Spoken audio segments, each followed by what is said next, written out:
Hello, Anita, and welcome to Niti Ghosh. Let's talk SDGs. Really glad to have you in the conversation. Thank you. Thank you for inviting me for this conversation. I want you to take us all back in time, not in 1992, but in 1980s, when you were in college and the idea of Pan Himalayan Grassroots Foundation came to your mind. Yeah, thanks for taking me back in time. So, in initial days when we started grassroots in 1992, um, what really came very loud and clear to us in those initial years was whatever we did, all of us, I suppose, we want to do whatever we do, we want to improve the quality of life for the communities that we work with. It was very clear that man and nature connect, which all of us repeat ourselves almost on a day-to-day basis, is very critical. And that relationship, that symbiotic relationship, which kind of guides the life, uh, the everyday life, actually, everyday living systems, is very clear. And in grassroots, we almost believe that ecological security is the prime necessity for poverty alleviation. If we don't have that, we don't really get to that. Could you brief us about the river basin hydrology that Pan Himalayan Grassroots Foundation is working on?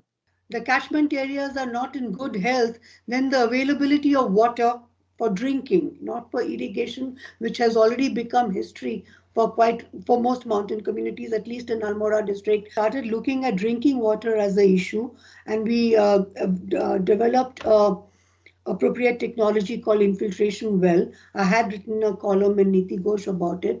See, the thing is, once you address the water availability issue, then we started talking about sustainability. They know where the Gadheras are originating from, and they know where the Gadhera goes and meets the river, and where the river is, the river which is next to them, or so the Gadhera speaks to them, right? So we started Gadhera Bachao Abhiyan, and we started by getting all the communities on the right and left bank of any Gadera to start dialoguing with each other. And that's how this whole river basin hydrology program started. So along with that, this whole thing of environmental sanitation, twin pit, water seal, toilets, it all kind of became a package. एक अभियान के रूप में फिर उभर के आया, inter basin, intra basin dialogue भी चालू हुआ। जैसे कि जहाँ पे हम बेस्ड हैं उसको गगा नदी बोलते हैं, अल्मोड़ा डिस्ट्रिक्ट में है वो, और इसमें आपके 14 गधेरे हैं, सब कैचमेंट है सो टू से, और वो 14 में तो हम लोग काम नहीं कर पाए, बट 5 में हम लोग काम कर पाए। तो जैसे जल दिवस हुआ आपका 22 March I think is world water day, उस दिन में एक पूरा अभियान होता था। आपके 8 मार्च को महिला दिवस है, उस दिन में एक पूरा अभियान होता था। वो अपने नौलों को भी हम लोग ने मैप किया, उन कितने नौले जीवित हैं, कितने नौले में सूख गए हैं, उनको क्या किया जाए, उनकी मॉनिटरिंग करना, ये देखना कि वो नौलों की सफाई हो पाए। और सबसे बेहतरीन इसकी बात यह रही कि जो प्रयास थे वो सकारात्मक दिशा में करके बेहतर रिसोर्स प्रोवाइड किया, एक तरीका बताया, बल्कि उन्हें आत्मनिर्भर बना भी दिया इस क्षेत्र में। नीता, जब मैं इससे पूर्व आपके विषय में पढ़ रहा था तो मुझे पता चला कि कैसे ग्रासरूट्स फाउंडेशन ने उत्तराखंड के ग्रामीण इलाकों में दीनबंधु बायोगैस प्लांट की शुरुआत की। आप इसके विषय में बताएं कि क्या मुख्य कारण रहे इसकी शुरुआत करने के और क्या वजहें रही। हर कैचमेंट एरिया का एक कैरिंग कैपेसिटी होता है, राइट? क्या इतना एरिया हम इतने सारे लोगों के लिए हम लकड़ी भी प्रोवाइड कर पाएंगे, हम लीफ लिटर प्रोवाइड कर पाएंगे आपका खाद के लिए, और उतना अगर पूरा बढ़िया सा कैनोपी वाला ब्रॉड लीफ जंगल हो तो हमारा पानी का भी रिचार्ज होता रहेगा। लेकिन जो सच्चाई है वो नहीं है, राइट? तो आज के दिन में अगर हमें लकड़ी के जो जंगल, लकड़ी खाना बनाने के लिए महिलाओं को बहुत दूर तक उनको आना पड़ता था। आपके घाटी से वो ऑलमोस्ट रानीखेत की रिच तक आते हैं, क्योंकि एक आखिरी रिजर्व फॉरेस्ट यहाँ पे हमारा बचा है। बट आप अगर महिलाओं को बोलेंगे कि आप जंगल मत जाओ, मत काटो, तो वो बेचारा वो करेगी क्या? वो जंगल क्यों जाती है? बहुत खुशी से नहीं जाती है, उसके पास और कोई साधन है ही नहीं अपना खाना बनाने के लिए, वो इसीलिए जाती है। और जहां तक एलपीजी का सवाल था, आपके उजाला स्कीम्स वगैरह तो अभी आए हैं, उसमें आपका बायोगैस बहुत अच्छा से फिट करता है। उस समय दीन बंधु का मॉडल हम लोग ने चालू किया था, बिकॉज एप्रो के द्वारा वो मॉडल का जो रिसर्च था वो हो चुका था, और वो हम लोग ने यहाँ पे बनाए, और आज के दिन में 4000 से ऊपर यूनिट ग्रासरूट्स ने लगाया है जो फंक्शनल है। क्योंकि अगर आप इसको एक sustainable development goal, clean energy का मुद्दा सामने रखते हैं, then the speed of intervention has to increase. जी, तो आपने जैसे बताया कि जब हम इकोलॉजिकल बैलेंस एक क्रिएट कर रहे थे different modes of sustainable development के साथ, उसमें हम उन्हें इतने बेहतरीन तरीके से ट्रेन भी कर रहे थे कि उनकी अपनी लाइवलीहुड भी चले। उमंग की बात करते हैं, उमंग में हम बेसिकली वुमेन्स की बात करते हैं, और हमारे जो वुमेन इंडिकेटर्स हैं या वुमेन एसडीजी है उसके बारे में, तो उसने उसका अभी का अगर आप हमें बता सकें कि उत्तराखंड में स्टेटस क्या है?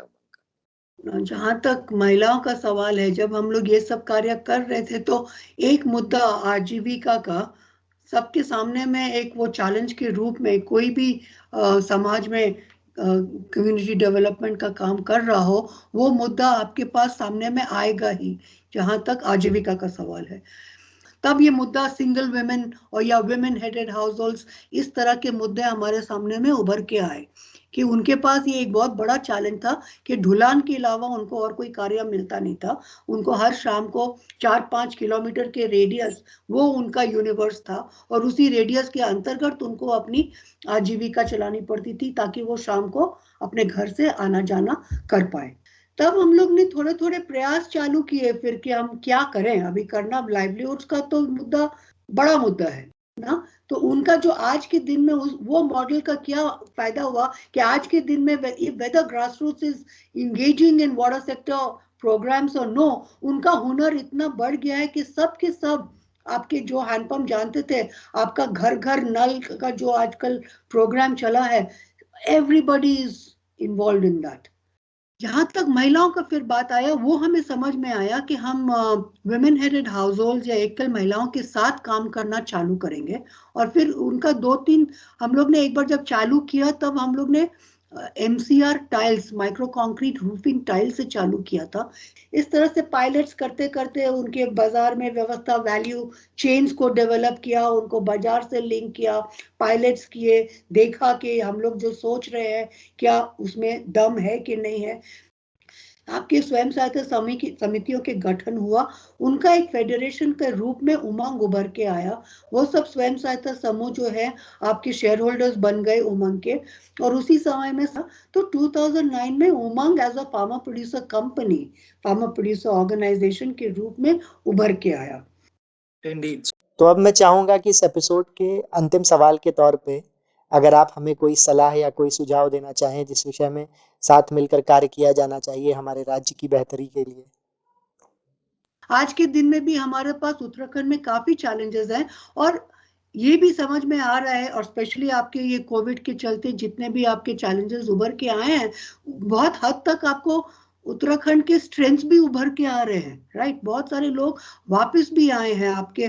तब अब लग रहा है ना कि अगर हम लोग सब मिल के एक पूरा एक ढंग से एक इनिशिएटिव चालू करें। आपके आजीविका के कितने सारे प्रोग्राम आज के दिन भी चल रहे हैं, आपके USRLM भी चल रहा है, आपका IFAT का प्रोग्राम भी चल रहा है, आपका जायका का प्रोग्राम भी चल रहा है, और सबके सब में आपका चल रहा है, आपका IFAT का प्रोग्राम भी चल रहा है, आपका जायका का प्रोग्राम भी चल रहा है, और सबके सब में आपका आजीविका का एक बहुत अहम मुद्दा सब लोग अपने स्तर से उसको एड्रेस करने की हम लोग सब कोशिश कर रहे हैं। अब ये हो सकता है कि हमारे पास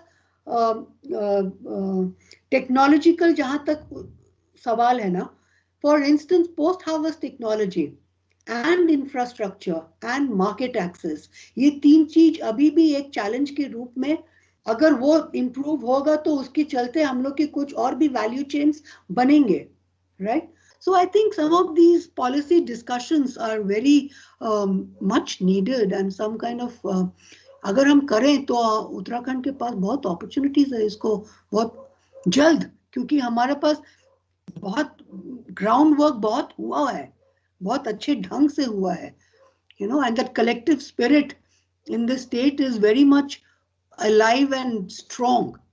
We should make use of that collective spirit if we can now do a good planning exercise and implement it. मैं बिल्कुल आपकी बात से सहमत हूं अनीता जी कि कलेक्टिव स्पिरिट के साथ हम सबको आगे आने की जरूरत है, ताकि ना सिर्फ शासन प्रशासन बल्कि हर एक आम नागरिक की सहभागिता राज्य के विकास में हो। नीति घोष, लेट्स टॉक एसडीजीज को अपना समय देने के लिए बहुत बहुत धन्यवाद।